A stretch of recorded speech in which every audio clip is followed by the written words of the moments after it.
Minister Diamataris, Mike Manatos, Ambassador Pyatt.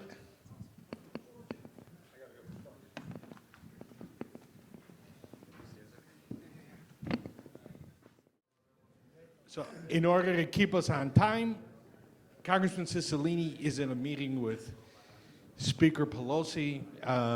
For those of you who don't know, on top of all that he does for us, and he's on Foreign Affairs, Congressman Cicilline is in leadership on the steering committee, so I can only imagine what they're talking about. But this is a panel on the importance of Congress to the bilateral relationship. And great panelists here, despite none of them being in Congress. They've all had to deal with Congress. Ambassador Pyatt, Deputy Minister Diamataris, and Mike Manatos from Manatos and the coordinated effort of Hellenes. Ambassador, you got the Congress. Since we're starting with Congress, I think you've had to deal with them in various ways. Obviously, your confirmations, right? And maybe because I think this is kind of important, especially for a Greek audience, right? Sometimes, and I've seen this not only with Greece and Cyprus, but countries around the world, they don't fully understand the role Congress plays in foreign policy. And when certain tweets go out about absolute rights, and the Constitution gives Congress some real powers, including advise and consent on the appointments, secretaries, undersecretaries, deputy secretaries, assistant secretaries, and ambassadors. Can you give us like a kind of behind the scene look how the advise and consent power even affects how you approach your next assignment?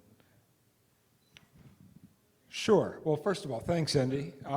It's great to be on this particular panel with Minister Diamataris, who's been a collaborator and a friend in his previous existence and now is learning the joys of being part of government and a bureaucracy. And then Mike, who was one of the first people who I looked to when I was getting ready for this job and was trying to figure out how I could do best for America in my role leading our team in Athens. I'll say a couple of things in response to your question. First of all, it's been my experience through now 6 years as an American ambassador in Europe that Congress is a fantastic force multiplier. Whether that was working with really great leaders like Senator McCain, who was an important supporter during the most difficult months of my time in Ukraine, or now in Greece. One of the real added advantages that I've had, and Tom is right about how this was a good time to be the American ambassador in Greece, but one of the added advantages of being American ambassador in Greece and working with Congress is the many of you in this room who are from the Greek-American diaspora. The fact that you're all politically engaged and active is a fantastic reinforcement to the work that Congress does in helping to advance the U.S. strategic agenda in Greece, but also to provide the resources for it. And one of the things that and Admiral Apostolakis talked about this earlier, but one of the issues that I prioritized when I came to Greece in 2016 was accelerating the military engagement between our countries. In particular, our IMET relationship was underweight relative to the benefits of that program, and I'm very grateful for the support that Senator Graham provided in that regard, and that came directly from a visit that Senator Graham made to Athens. I was lucky early on to get Senator Johnson, Chairman Johnson, who I had worked with in Ukraine, to come to Suda Bay and see how important that facility was. The fact that we had Senator Menendez in Athens just before the elections, I think really helped to reinforce the momentum that we had from the previous government going into the new Greek government. And then the fact that Chairman Deutsch also was in Suda Bay, really right on top of the elections.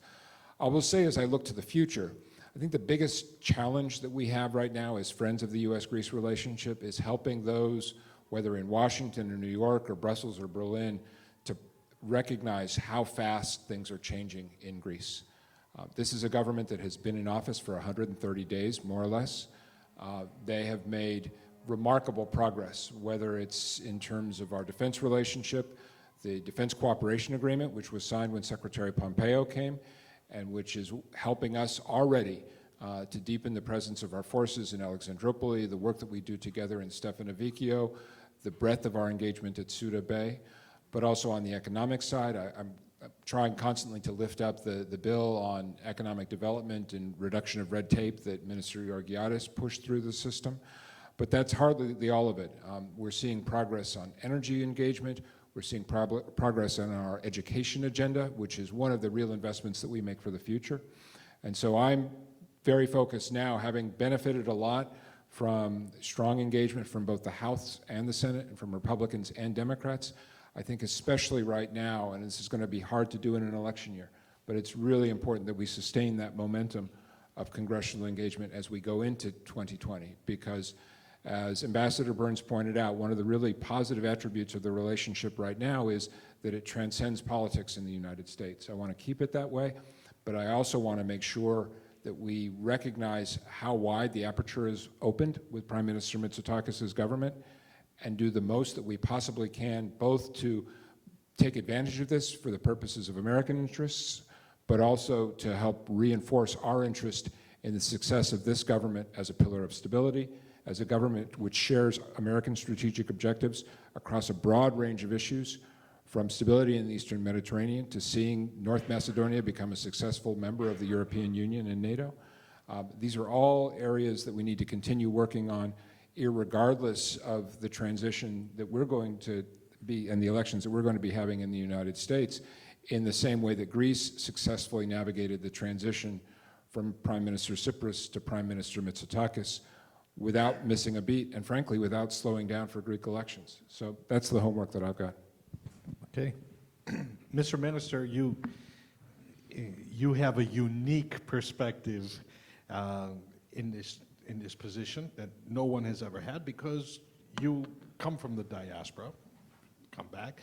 You've witnessed the ties between Congress and the community. You've seen congressmen firsthand work on these issues at the newspaper. And as you've prioritized, and the government has prioritized, kind of a new way to engage the diaspora through the vote, through the bicentennial celebrations. What do you think, both from your vantage point of what you've seen over the years in the diaspora dealing with Congress, but what you see now as the need from the foreign ministry? What do you need the diaspora to do in terms of relations with Congress?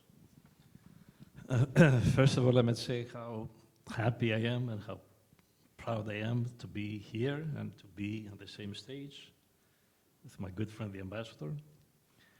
And I want to say that I agree with the previous ambassador to Greece and Ambassador Pyatt. And I want to thank them for everything they said about our government, and especially about the Prime Minister.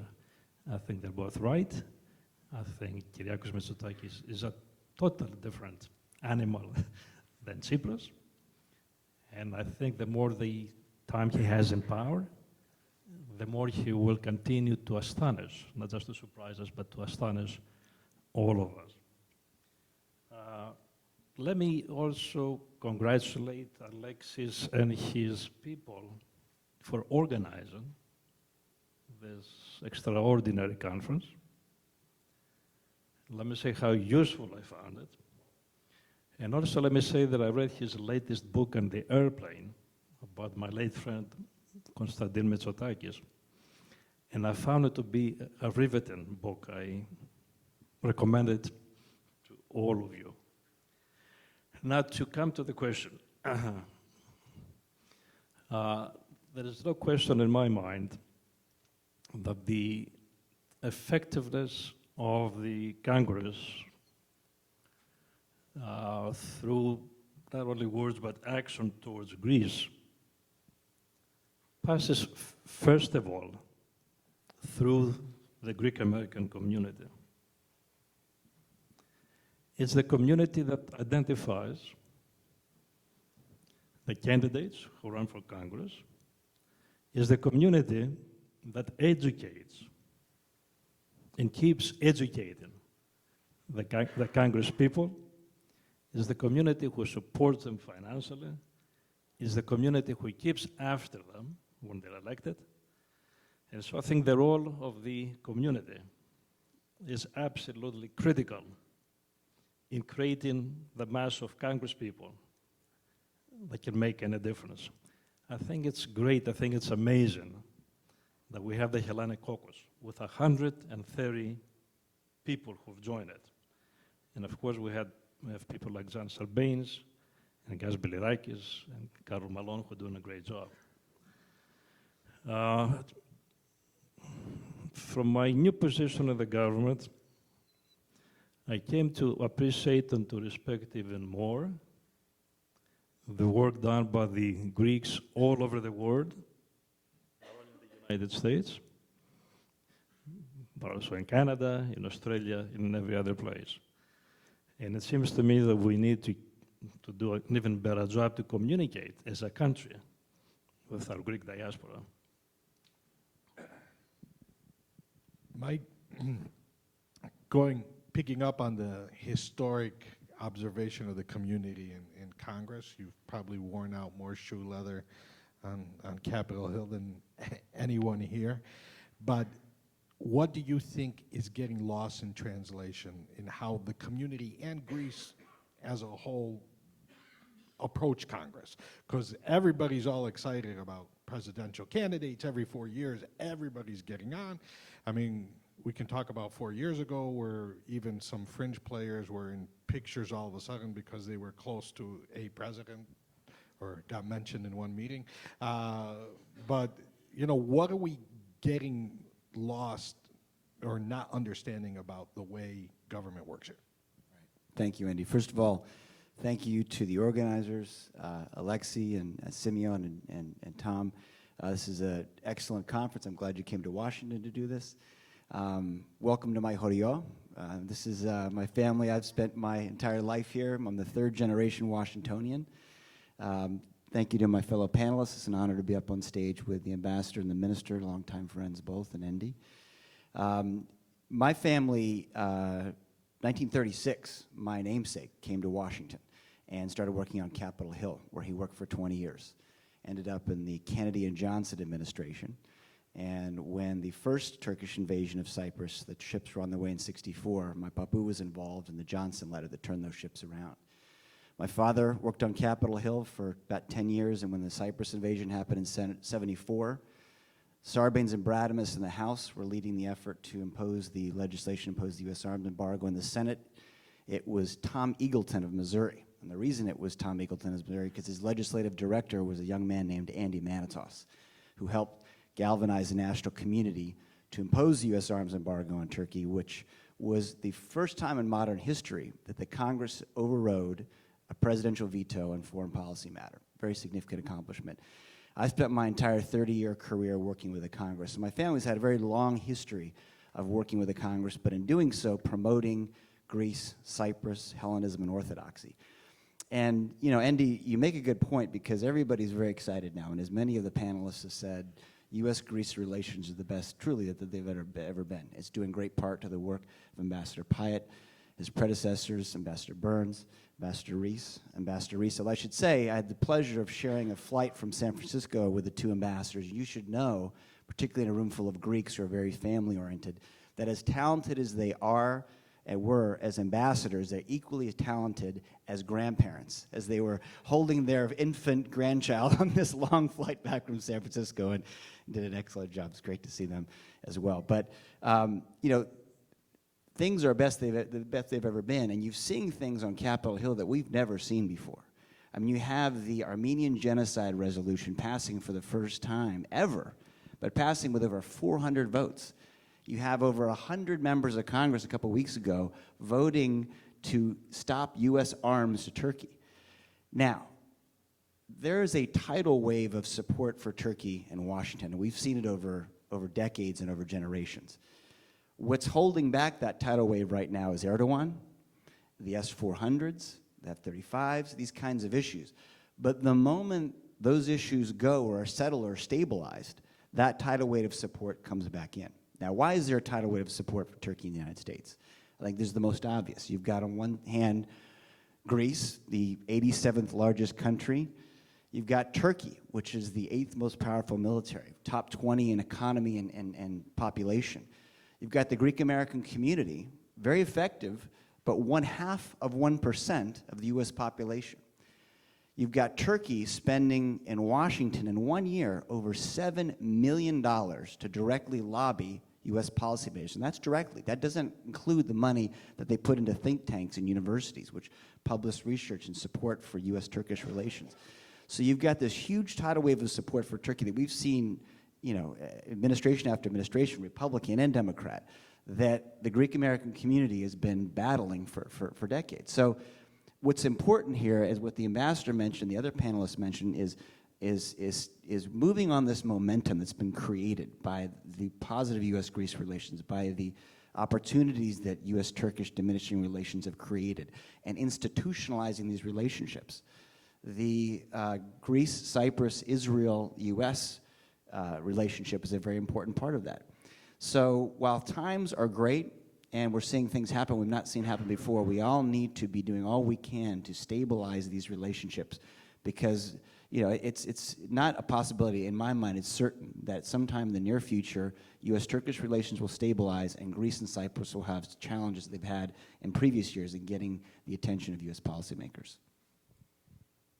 And kind of broadening the scope, like who we, because I'll tell you, it's not really meant as a criticism to anybody, but sometimes you have people come from Greece and they want to see the same 3 or 4 senators or congressmen. Get that picture with, of course, Bob Menendez is very photogenic, but everybody wants that.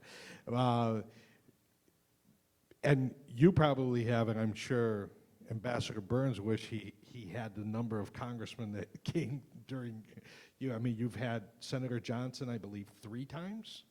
Senator Menendez had what I think was almost tantamount to a state visit to Greece. Chairman Deutsch's trip to Greece, even though it happened during the election, but they went to Suda, and I believe that was the 10 members of Congress, including Congressman Bilirakis, the chair of the Democratic Campaign Committee, Shay Bussos, Randy Weber. I mean, a heavyweight thing. You had early on, were you there when the Durbin, Gillibrand, no. Senator Graham came too, and then when you and Ambassador Lalakos in Chicago with Prime Minister Tsipras, you had a one-on-one with Durbin. You had 6 or 7 members of Congress host a dinner.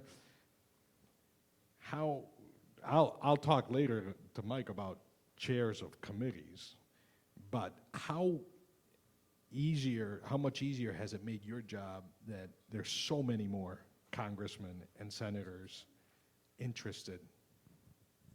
So I'll answer it 2 ways. First of all, again, it's a fantastic force multiplier to have Congress engaged, because Congress is an integral part of our national security governance system, because Congress has the power of the purse, and you cannot exaggerate how important that is in terms of helping to resource the day-to-day engagement that makes a strategic relationship happen.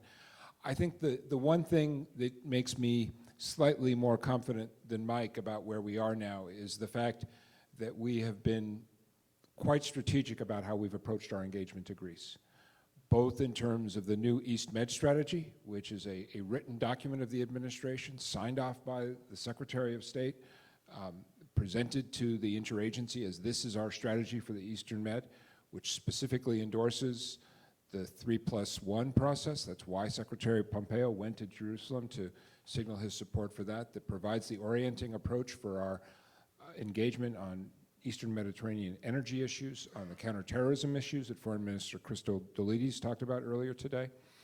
And then likewise our strategy in the Western Balkans, which is similarly sort of written in now to the DNA of our strategy for engagement. And seeks to leverage the fantastic progress that we've made. The fact that we had Prime Minister Borisov and Prime Minister Zaev of North Macedonia in Thessaloniki on Thursday, Friday.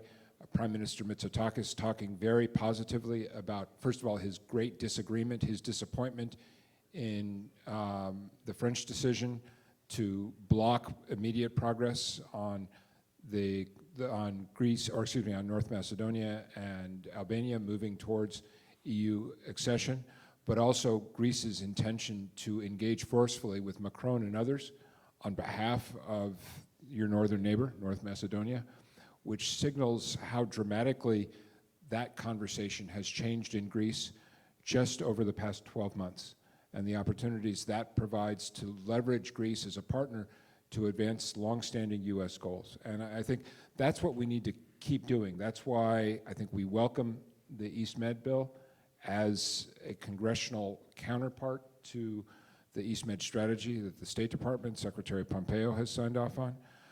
It's why we need to continue building a congressional component into our U.S.-Greece strategic dialogue, which I will share with this audience. When Wes Mitchell asked me for ideas about how we could consolidate the positive momentum in the relationship, the first thing that I did was think back to my work on India when we launched the U.S.-India strategic dialogue as a means to bring together all of the different strands of the U.S. interagency community. And I'm extremely grateful for the support that we had from Minister Apostolakis and others from the previous government who were part of the first strategic dialogue in December of last year. And I can tell you that this government, the current government, managed to take what was already a very solid foundation and make it even more substantial. And I think we need to keep inserting the congressional element into that, because that's how we manage, Mike, to further institutionalize all of this stuff. Minister, I'd like to go just a step beyond Congress, kind of same principle, since we're all acquainted, or at least those of us who've spent, our Americans or spent significant time in America, the Tip O'Neill, all politics is local, right? And, you know, a lot of commercial diplomacy nowadays is happening city to city, state to state. You know, of course, I come from a city, he was an aberration as a mayor, but, you know, if Rahm Emanuel traveled somewhere, 50 CEOs were going with him. And as I've spoken with Minister Georgiadis, a lot of the progress a development minister is going to be able to make is going to a city where we may remember the example of Invenergy in Chicago or Cinespace Studios between Toronto and Chicago. Now we've had Lieutenant Governor Kounalakis was here. I think I saw Senator Raptakis here. A lot of what we can do as a diaspora is create these city and state ties with Greece. Are you going to be encouraging, you know, the mayors and the regional governors to take part of this engagement, new engagement of the diaspora with you?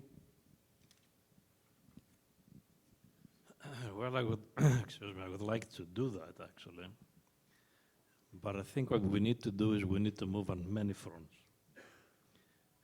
We need to make sure that this time, with Kyriakos Mitsotakis, the Prime Minister, that we widen and deepen our relations with the Greeks abroad, that we give them some kind of a stake into the country. And one way to do that is through the votes that we're trying to pass through Parliament.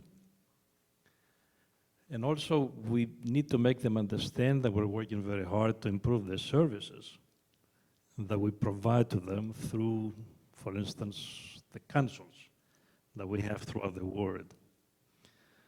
I think these are the fundamental issues that we are working on, or the priorities that we're working on.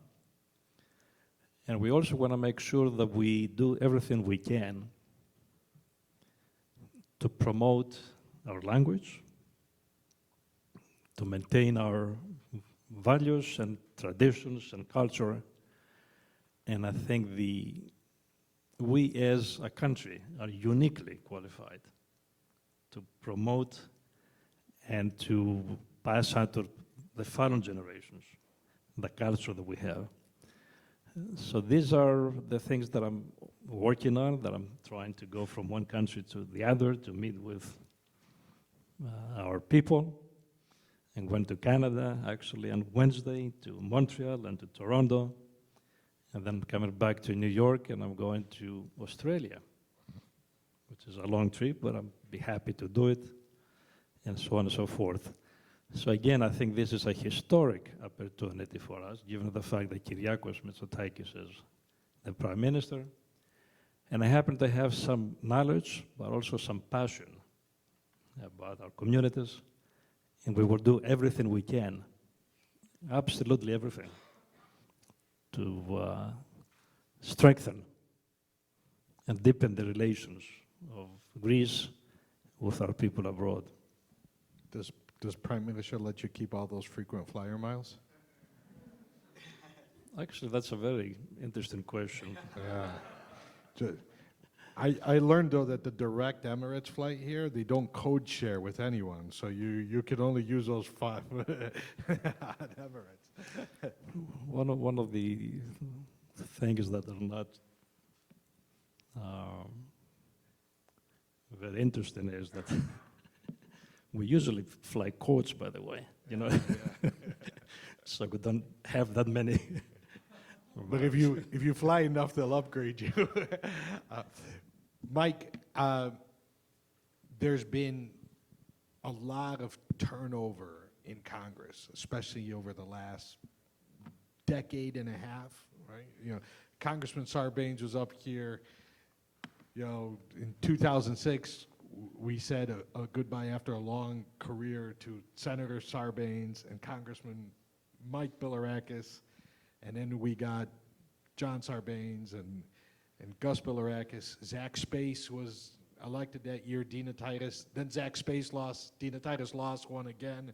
We've had all kinds of turnover. People who have been traditional champions last Congress, Ed Royce, Ileana Ros-Lehtinen, Nita Lowey is retiring. Can you identify some people beyond the people that we already know are getting a lot of attention in Greece, including those who have been at this conference, who people should keep a tab on as somebody who can affect policy in the Eastern Mediterranean? And that's just it. That's the bottom line, is who can affect policy, U.S. policy toward the Eastern Mediterranean. I mean, we may have our A-team and Ambassador Pyatt, and now with Prime Minister Mitsotakis and his minister, Diamataris here, and they can only do so much in direct relations, but we look to the Congress to supplement those relations. So who can do that? Well, we're very proud of the Greek-American members. There's only so much they can do often. So we have to look to who are the senators and members on both sides who control the authorizing and the appropriating committees, and that's where we start. Now, you had up on here on stage Congressman Ted Deutsch, great guy, head of CHIA, but he's also, as you mentioned, the chairman of the Middle East Subcommittee. So he, of the 435 members of Congress, he's the one who spearheads U.S. policy for the Congress towards the East Med. You have, and not only do members come and go, you switch parties, and so it's extremely important to keep relationships on both sides of the aisle. But that's really the challenge. But thank God in our national community we have people that engage their policymakers. I think there's no better example of that than Senator Bob Menendez, who, when he was a member of Congress, got a knock on his door from a constituent named Tasso Zambas, who said, "I want to talk to you about the Cyprus issue." And back then started to educate Bob, who moved up in his career, then became chairman of the Foreign Relations Committee, had tremendous influence over U.S. foreign policy, and still does as the ranking member. But it's that kind of engagement of these policymakers is so important. You have people like Lee Hamilton from Indiana, became the chairman of the Foreign Affairs Committee. About 5 Greeks in Indiana, right? And when he came in, was very pro-Turkish. It was a long process of educating him, helping understand the value and importance of U.S.-Greece, U.S.-Cyprus relations. And so that's really our challenge, is identifying them, maintaining relationships on both sides of the aisle. Not an easy thing to do, especially with very limited resources. And one of those key positions. Our previous panelist, Senator Van Hollen, who is on Senate Foreign Ops on the Appropriations Committee, and you referred to what Senator Lindsey Graham did, Durbin did. They're all on that Appropriations Committee.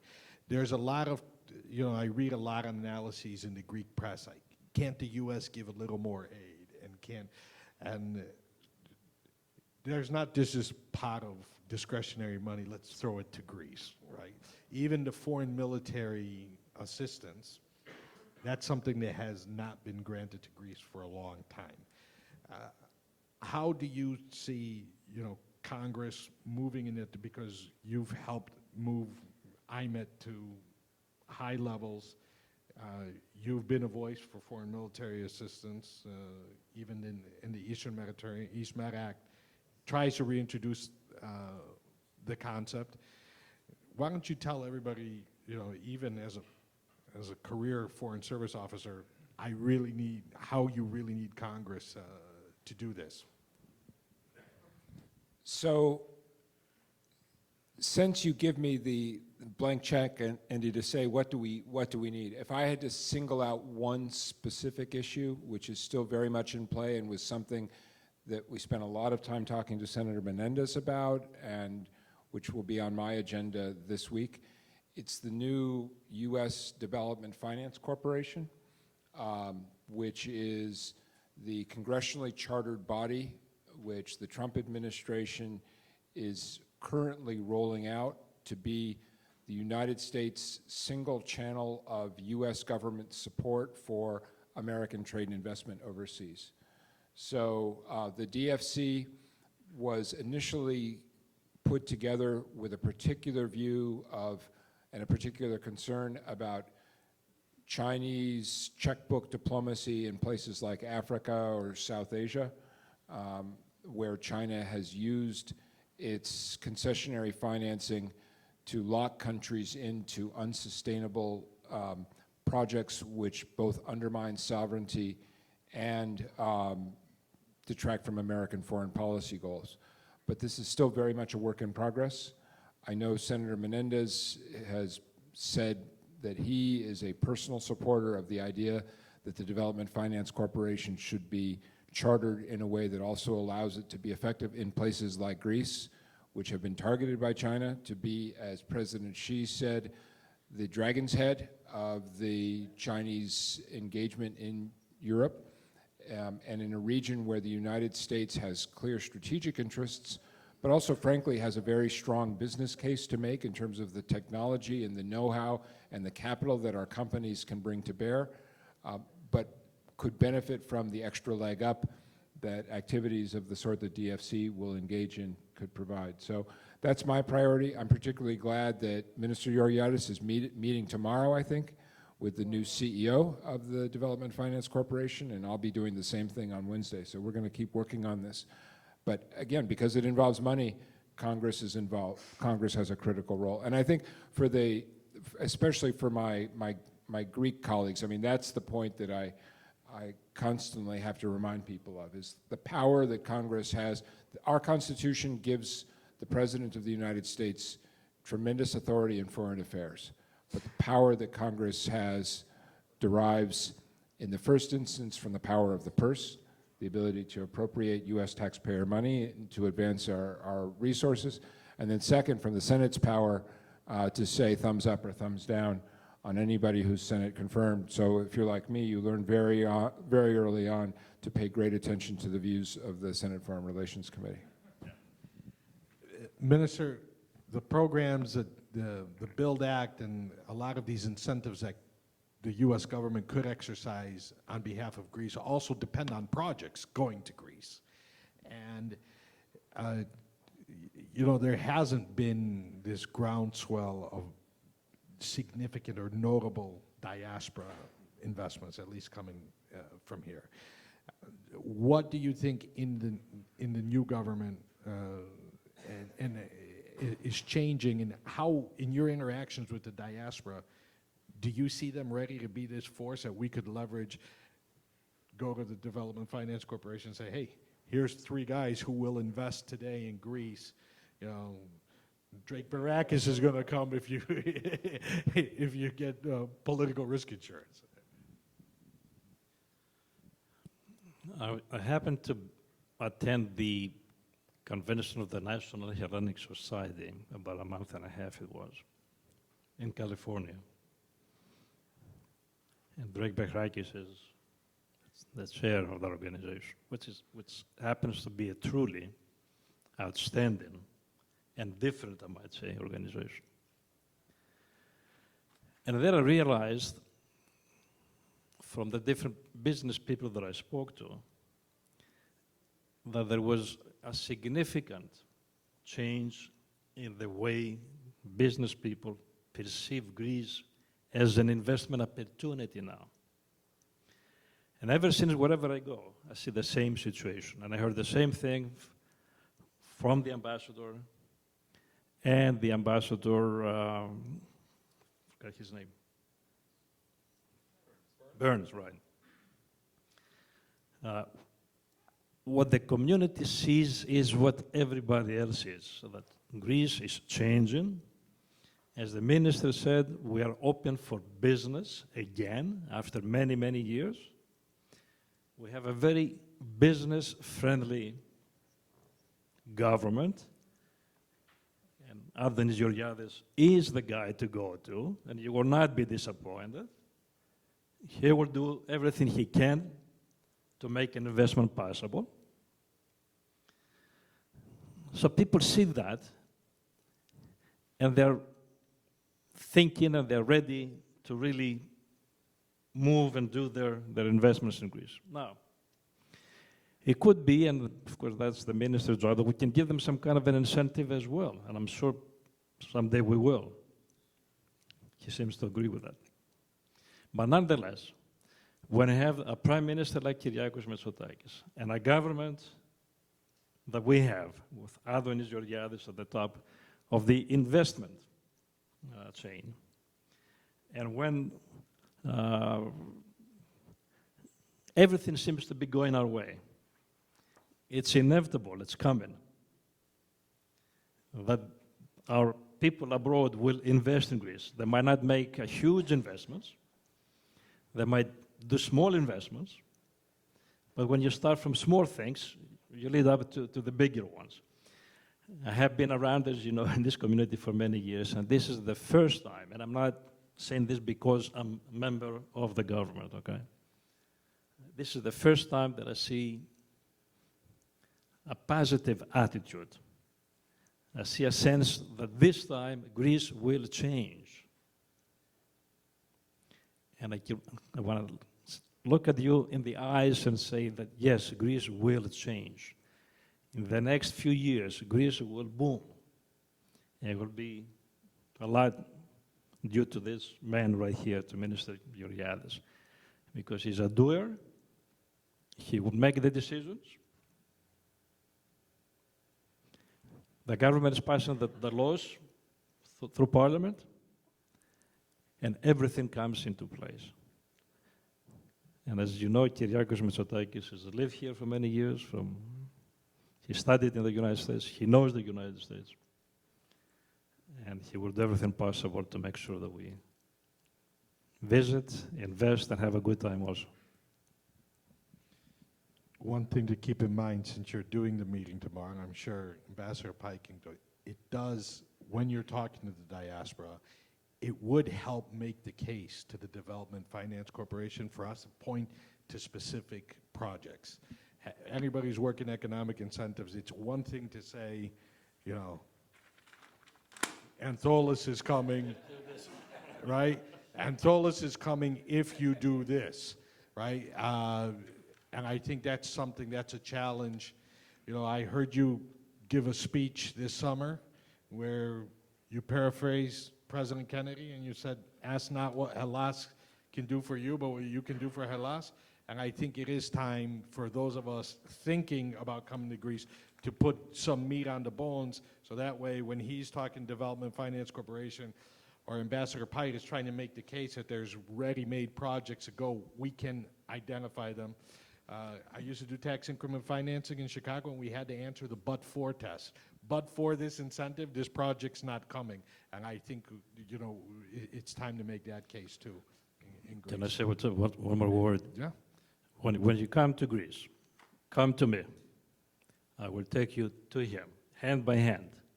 We want you to come. We want you to invest in Greece. And we will make everything we can to make it happen, okay? Mike, another thing that I see, and again, this is not limited to Greece and Cyprus, but people all over the world, and they're shocked when they experience it. The power and influence of congressional staffers.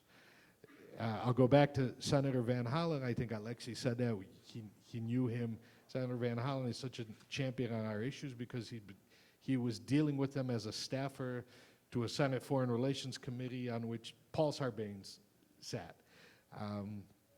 Talk a little bit about that because it's clearly not the same role that European parliamentary staffers play. Yeah, I do think that staffers have a very unique role to play in this process, although I do think that they process it the same way the policymaker does. And in our firm, we say the three most important things to any senator or member of Congress is their election, their re-election, and their re-election. So while there are a lot of just issues out there, like our issues, unless it directly applies to their constituents and the people they represent in the Congress, it's very hard to get them to move.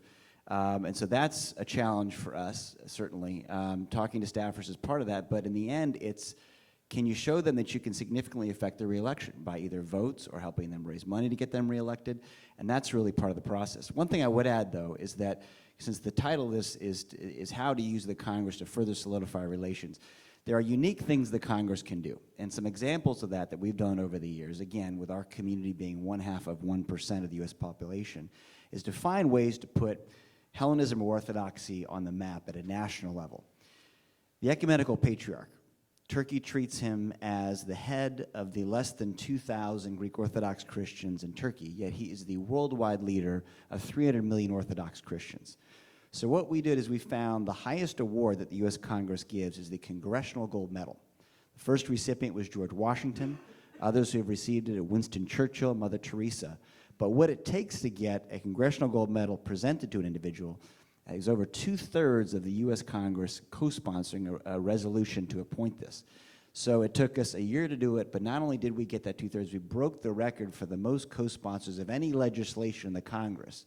We have 327 members of Congress to co-sponsor a resolution to present the gold medal to the Ecumenical Patriarch. So all of a sudden, someone who most senators and members have never heard of is all of a sudden in the rotunda getting the Congressional Gold Medal presented to him. And that's the way we can elevate our issues to that kind of a level. I think we have the opportunity to do so with the 200th anniversary of Greece's independence and possibly a joint session of Congress. That's something we should work for the Prime Minister Mitsotakis and what we're targeting. So those kinds of things that the Congress can uniquely do to help elevate our issues to the level they frankly deserve. So we're going to get out here on time. So I'm giving you one last question. You made several times today the persuasive case that people don't yet understand the progress Greece has made, Greece being back, the strategic value.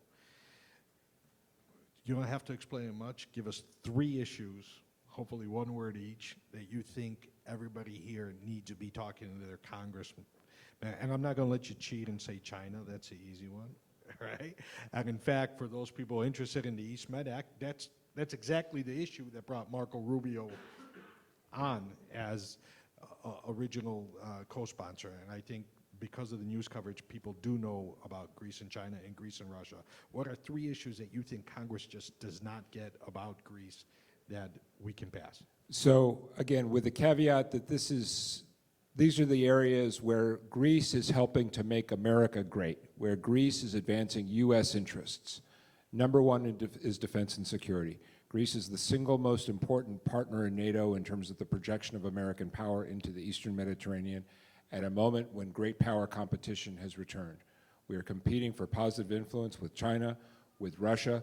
Russia's military naval presence today in the Eastern Mediterranean is dramatically increased because of the invasion of Crimea, the new Russian naval base in Tartus. That's going to be a reality that our forces have to continue to deal with, and Greece is an essential partner in helping to project American power into that region, principally from Suda Bay, but now also from the air base at Stefanovico, where our helicopters are operating. Right now today, we have a U.S. Army Combat Aviation Brigade there.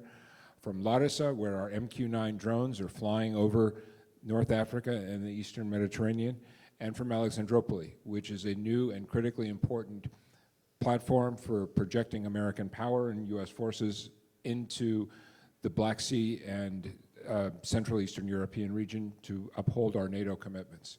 That's one. Two is energy. Greece has done more than any other country in Europe, other than perhaps Poland, to advance the American goal of advancing energy diversification in Europe and helping to get countries off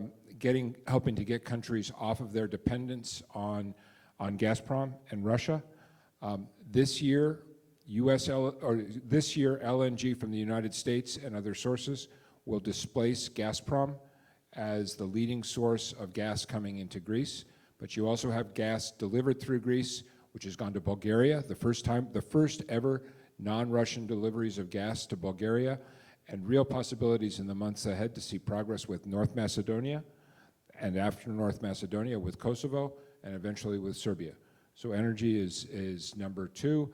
And then number three is how we stabilize the Western Balkans. At a time when Russia is actively seeking to undermine these countries and undermine their move towards European institutions, Russia is trying to challenge the primacy of the ecumenical patriarch as the voice for orthodoxy in this region. Greece is our most important single ally and agrees with us on the critical goal of helping to ensure that these countries continue to move towards NATO and the European Union, if that's what their citizens so choose. And then the flip side of that, to Turkey. There is no country, I would argue, that is more closely aligned with the United States than Greece on the critical importance of ensuring that for all of the difficulties, we make sure that Turkey does not come untethered from NATO and come untethered from our Western alliance. So we need to keep working on that as well. And again, one of the things that I'm very proud of is how much the fidelity of the conversations that Secretary Pompeo had with his counterparts when he came to Greece, with Prime Minister Mitsotakis, with Foreign Minister Dendias, with Defense Minister Paniatopoulos, was at the very highest level. And I think it reflects the tremendous progress that we've made in the relationship, but also, as I talked about, the fact that there are some fantastic opportunities that have opened up, which we, as Americans, need to be working very hard to consolidate and advance in the weeks and months ahead. And with that, so Congressman Cicilline is still stuck with Speaker Pelosi, but he's just committed to coming first thing tomorrow morning. So I would urge people to come hear him speak. I know if we come back to DC next year for Delphi, that may be past the end of your term. Ambassador, I have to tell everybody when we're talking about Congress, there's a lot of work a lot of people in this room did to bring Congress closer to Greece, but there is no question that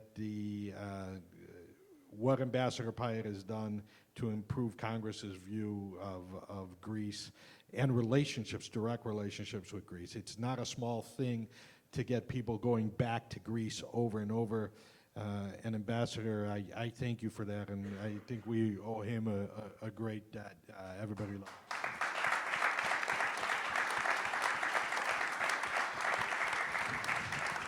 My mom will pay you later, Andy, don't worry.